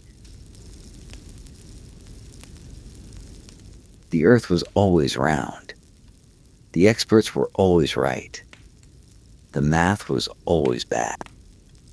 And the confident man with the wrong answer sailed west anyway into a future he couldn't imagine, leaving a wake of consequences he never understood. We're still living in that wake.